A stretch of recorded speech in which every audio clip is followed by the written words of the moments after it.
Assalamualaikum warahmatullahi wabarakatuh. Perkenalkan, nama saya Danar Hafid Sadiwardana, dosen Prodi Hubungan Internasional Universitas Sulawesi Barat. Pada kesempatan ini saya akan memaparkan mata kuliah Geopolitik, Geoekonomi, dan Geokultur pertemuan keempat untuk mahasiswa semester 4, di mana kita akan fokus pada elemen kekuatan nasional.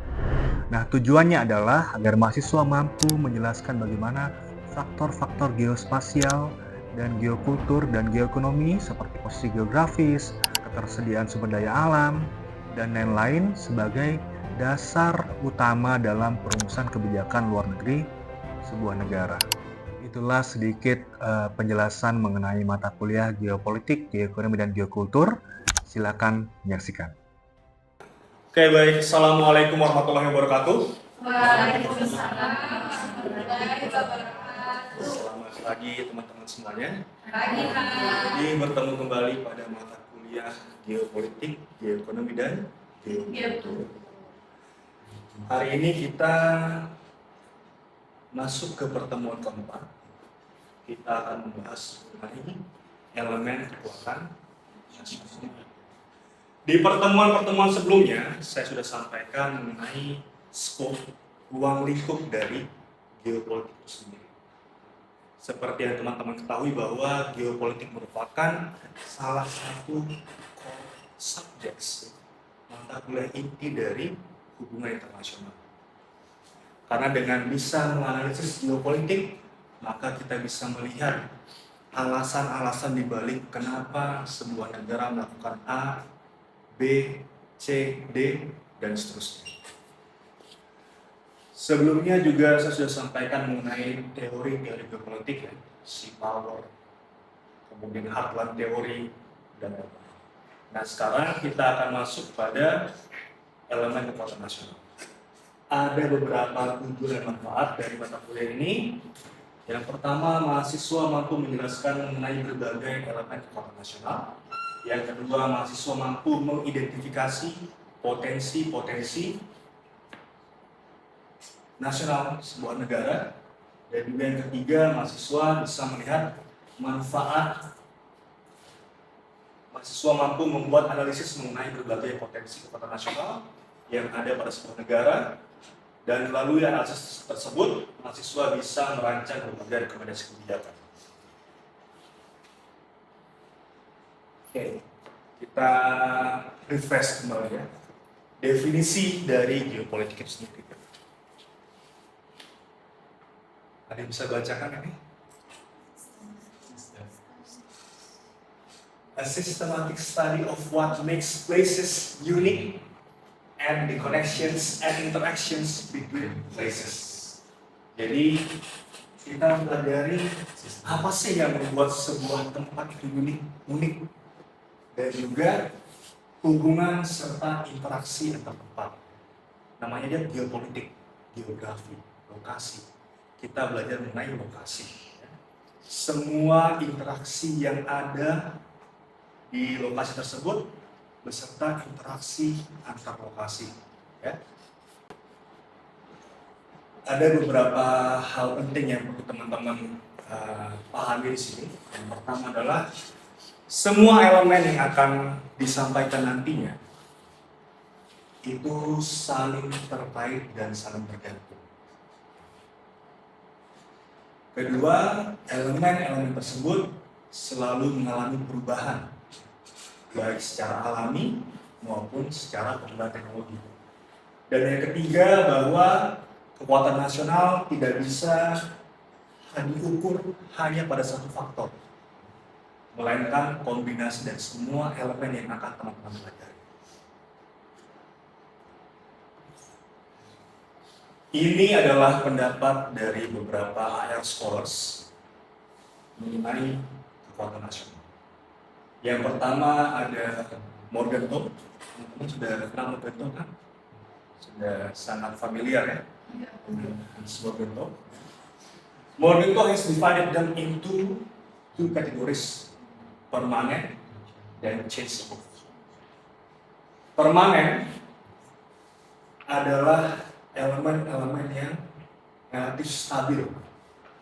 Contohnya adalah lokasi geografis, sumber daya alam. Kemudian kalau yang changeable atau bisa berubah, yang pertama misalkan karakter nasional, moral, diplomasi, pemerintahan. Secara mudahnya kita bisa mengambil contoh misalkan Indonesia. Apakah dalam waktu 5 tahun tiba-tiba Indonesia bisa berubah dari di sini tiba-tiba pindah ke Amerika? Tidak ya, tidak dalam waktu yang cepat. Mungkin kalau ada bencana besar bisa jadi ya. Tapi relatif stabil, relatively stable. Kemudian organisasi mengklasifikasikan menjadi dua. Yang pertama adalah natural determinants, yang kedua adalah social determinants. Natural determinants itu artinya elemen-elemen yang dipengaruhi oleh alam, lokasi geografis, apakah dia dekat pantai, dekat laut, dekat gunung, dan juga sumber daya alam yang tidak bisa kita ciptakan dalam sekejap mata. Apakah kita bisa tiba-tiba menciptakan batu bara di Majene? Tidak bisa. Batu bara butuh proses jutaan tahun sehingga dia bisa menjadi batu bara seperti mungkin di beberapa tempat di Kalimantan dan lain-lain. Kemudian yang kedua adalah social determinants, ditentukan oleh perubahan-perubahan sosial, pertumbuhan ekonomi, economic development, struktur politik, moral, dan lain-lain. Nah, ini adalah 5 kategori yang sudah saya coba rangkum dari berbagai sumber untuk memudahkan teman-teman memahami kira-kira apa saja sih yang menjadi elemen-elemen kekuatan nasional. Ada alam, eksternal, iptek, politik, sosial, dan ideologi. Sekarang kita masuk ke elemen alam. Natural elements. Kita masuk mulai dari geografi dulu. Geografi, faktor-faktor geografis seperti iklim, climate, topografi, lokasi, luas, dan potensi kekuatannya. Nah, misalkan kita lihat topografi. Apa itu topografi? Pernah dengar topografi? Pernah lihat di peta? Kalau teman-teman lihat di peta, misalkan ada gambar, ada yang begini, kemudian ada garisnya rapat, ada yang garisnya begini. Garis ini semakin rapat menandakan bahwa dia merupakan dataran yang jauh perubahannya, dataran tinggi ataupun dataran rendah. Semakin rapat ini berarti perbedaannya semakin jauh. Apa hubungannya dengan geografi, dengan kekuatan nasional? Yang pertama, kalau teman-teman mengetahui beberapa negara punya yang namanya gunung sebagai salah satu natural defense, pertahanan alami.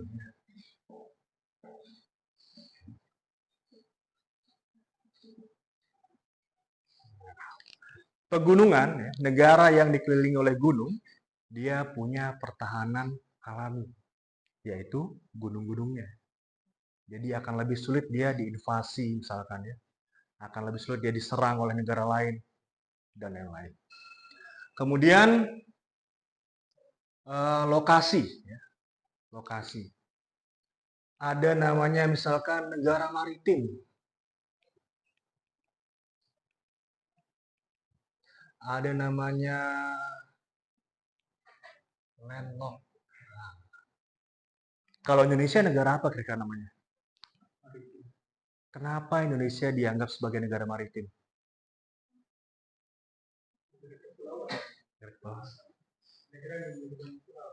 Banyak pulau atau banyak wilayah lautnya. Ya.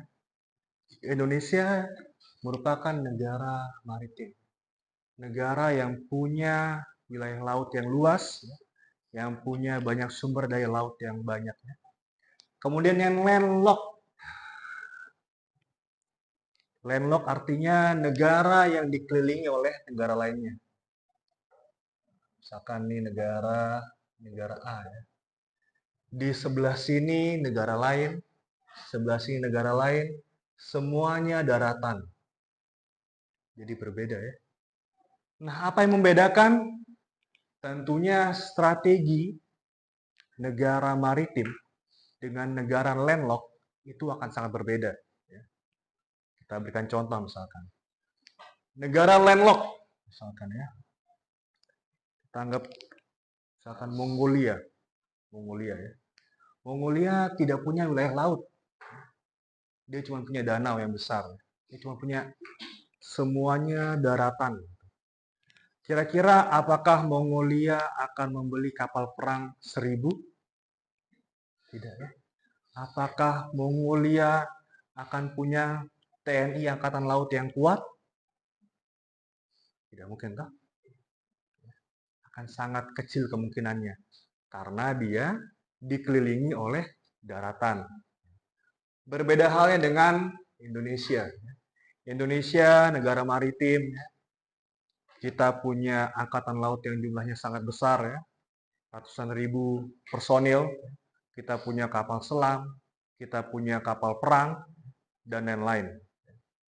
Nah, dari situ sudah menunjukkan bahwa strategi yang diambil akan berbeda antara negara, lokasi negara ya, yang berada di maritim dan juga yang landlocked. Kemudian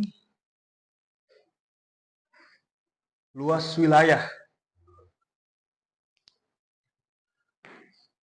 Apakah luas wilayah serta-merta ya, bisa menunjang kekuatan? Tidak juga. Zaman dahulu kala, waktu zamannya perang-perang misalkan antara Romawi, Bizantium, dan segala macam, itu mereka berlomba-lomba untuk menguasai wilayah-wilayah. Semakin luas wilayah mereka, maka mereka dianggap semakin kuat. Apakah hal tersebut masih relevan saat ini? Tidak juga. Negara yang luas belum tentu mereka punya kekuatan national power yang kuat juga. Jadi tidak serta-merta. Ya.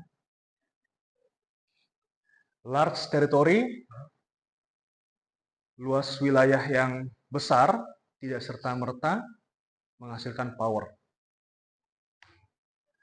Oke, kemudian kita masuk ke yang kedua, yaitu sumber daya alam. Ya. Natural resources that include raw materials, ya. Bahan-bahan belum jadi, produk-produk agrikultur, makanan, fiber, minerals, dan lain-lain. Nah, apakah penguasaan dari sumber daya alam ini juga serta-merta memperkuat sebuah negara? Tidak juga. Ya. Di beberapa negara Afrika, misalkan kita ambil contoh Afrika Selatan ya. Afrika Selatan punya banyak sekali diamond ya. Atau apa diamond? Berlian. Mereka adalah salah satu penghasil berlian terbesar di seluruh dunia. Namun apakah negaranya stabil? Apakah mereka sekuat China? Apakah mereka sekuat Amerika Serikat? Tidak juga. Banyak sekali contohnya. Negara-negara yang punya sumber daya alam, punya minyak, punya kemudian batu bara, namun tidak serta-merta menjadi negara yang kuat. Oke, baik, materi untuk natural elements kita cukupkan dulu. Sekarang kita masuk pada sesi mungkin ada pertanyaan yang mau teman-teman sampaikan. Silakan. Saya, Pak. Jadi saya ingin menanggapi tentang sumber daya alam. Jadi banyaknya sumber daya alam di suatu negara itu belum tentu menentukan bahwa negara itu adalah negara maju. Karena kenapa? Seperti yang kita lihat, Indonesia punya banyak sumber daya alam. Seharusnya kan Indonesia adalah negara yang kaya, kalau bisa dikatakan seperti itu. Tapi sayang sekali negara kita masih stagnan ekonominya seperti itu. Bahkan banyak masyarakatnya kurang sejahtera. Nah, sedangkan di Singapura sendiri sumber daya alamnya hampir tidak ada sama sekali. Tapi kenapa ekonominya maju? Karena Singapura dia berfokus pada pengembangan sumber daya manusianya dan inovasi teknologi. Nah, jadi di Singapura itu seperti misalnya di Singapura mereka bisa buat roket, tapi tidak ada bahan untuk buat roket seperti itu. Sedangkan di Indonesia kita punya semua bahan-bahan mentah seperti itu, tapi sayangnya kita tidak mampu seperti itu. Terima kasih, Pak. Oke, baik. Terima kasih atas kesempatan yang diberikan kepada saya. Menurut saya tentang uh, geopolitik atau geografi dengan power sebuah negara, tidak menentu sebuah negara yang lebih luas atau memiliki geografi atau wilayah yang lebih luas belum tentu memiliki power yang kuat karena dipengaruhi oleh beberapa macam seperti negara itu punya uh, tentara atau punya personil, punya angkatan, punya kekuatan, punya personil yang lebih besar, itu satu. Yang kedua, memiliki kekuatan ekonomi, tentunya memiliki kekuatan ekonomi lebih besar. Dan yang ketiga, kita harus lihat juga atau sebuah negara itu harus mampu membiayai atau menghidupi warga negaranya, baik taraf hidup warganya itu semakin dijamin atau memiliki kehidupan yang layak, itu disebut negara yang memiliki power. Karena orang biasa lihat bahwa sebuah negara memiliki power hanya karena misalkan dilihat dari kekuatan bersenjata atau kekuatan ini alutsista yang dibelanjakan seperti jet tempur dan misalkan kita lihat negara-negara itu punya bom nuklir gitu kan. Kalau sebuah negara memiliki bom nuklir, kita lihat oh negara ini lebih kuat, padahal ada elemen lain yang mempengaruhi kekuatan tersebut. Demikian menurut saya. Terima kasih. Oke, baik, terima kasih banyak tanggapannya Yosias dan Case ya. Jadi memang betul bahwa seperti yang saya sampaikan tadi bahwa tidak serta-merta lokasi geografis, ya, luas wilayah, dan juga kepemilikan sumber daya alam itu sejalan dengan power yang dimiliki oleh sebuah negara. Terima kasih banyak ya. Selanjutnya kita akan masuk kepada sesi diskusi. Kita akan bagi menjadi dua kelompok. Ya. Mungkin langsung saja kita bagi di tengah ya. Kita akan mendiskusikan, teman-teman akan mencoba mengidentifikasi natural elements dari berbagai negara. Mungkin nanti kelompok yang sebelah sini akan menjelaskan nanti mengidentifikasi natural elements dari Arab Saudi. Yang di sini mungkin akan membahas natural elements dari Tiongkok ya. Oke, baik, silakan dibagi.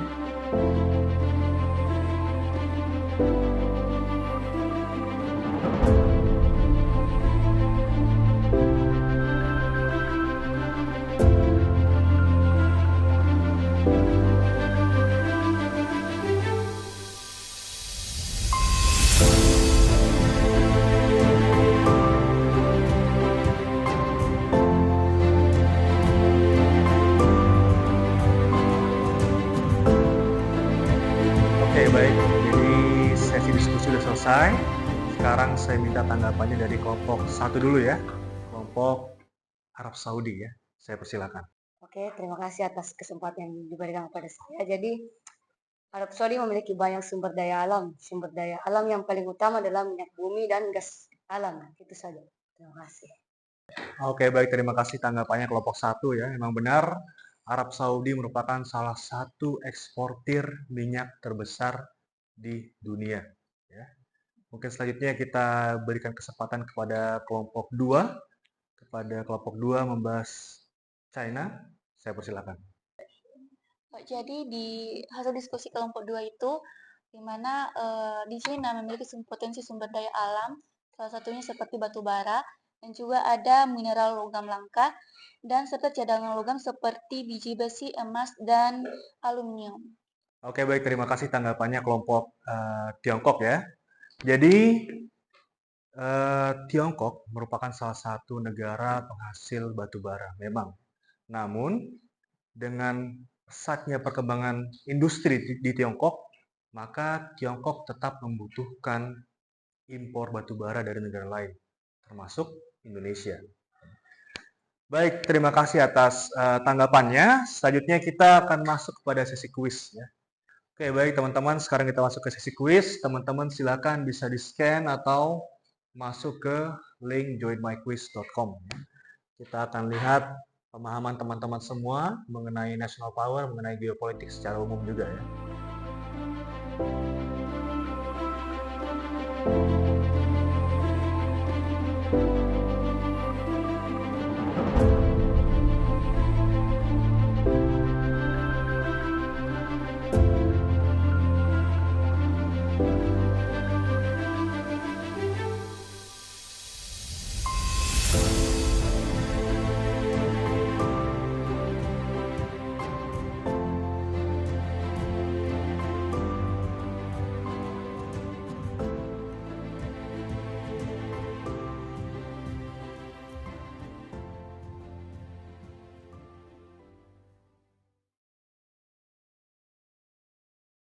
Oke, baik. Jadi dari hasil kuis kita ini kita bisa melihat pemahaman teman-teman semua, ya. Sejauh mana pemahaman teman-teman semua, kemampuan teman-teman semua mengenai geopolitik, mengenai kekuatan nasional. Kita sudah dapatkan 3 orang dengan skor tertinggi, yaitu Keis, Yos, dan Ismi Azari. Mungkin saya akan minta tanggapannya mengenai bagaimana kelas ini, kemudian apakah ada masukan atau pengalamannya seperti apa. Kita mulai dari juara 3 dulu, Ismi Azari, kemudian Yos, baru kemudian Keis. Ya. Silakan, Ismi. Baik, tanggapan saya kelasnya cukup seru, yang dimana belajar lebih dalam tentang apa itu geopolitik, geoekonomi, dan geokultur. Dimana juga di kuis tadi kita sudah tidak bosan dalam kelas karena sudah ada game kuis tersebut. Sekian. Baik, menurut saya kelas geopolitik dan geoekonomi dan geokultural sangat menarik untuk dipelajari. Tentunya, atau kita mempelajari sebuah negara, kita harus sebagai mahasiswa hubungan internasional perlu memiliki memahami geopolitik sebuah negara. Nah, dalam kelas ini lebih menarik karena di akhir sesi dalam pembelajaran ini kita diberi kuis oleh Danar sebagai dosen pengampu mata kuliah ini, dan ini membuat kita lebih refreshing atau lebih mengingat kembali lagi apa yang kita pelajari atau apa yang disampaikan oleh dosen pengampu mata kuliah di pagi hari ini. Terima kasih. Oke, baik, tadi pembelajarannya mengenai geopolitik, geoekonomi, dan geokultur ini sangat luar biasa tadi yang dibahas oleh dosen tadi, karena ternyata setiap negara itu punya strategi politik, geoekonomi, dan geokultur masing-masing. Tadi kuisnya juga sangat seru untuk kita mainkan tadi bersama semua teman-teman di kelas tadi. Terima kasih banyak. Keis ya. Jadi materi hari ini kita cukupkan sampai di sini. Ya. Kita review sedikit bahwa tadi kita sudah belajar mengenai elemen kekuatan nasional, khususnya yang natural elements, yaitu alami. Ada beberapa hal penting yang perlu teman-teman pahami di sini. Yang pertama adalah semua elemen yang akan disampaikan nantinya itu saling terkait dan saling bergantung. Kedua, elemen-elemen tersebut selalu mengalami perubahan, baik secara alami maupun secara penggunaan teknologi. Dan yang ketiga, bahwa kekuatan nasional tidak bisa diukur hanya pada satu faktor, melainkan kombinasi dari semua elemen yang akan teman-teman pelajari.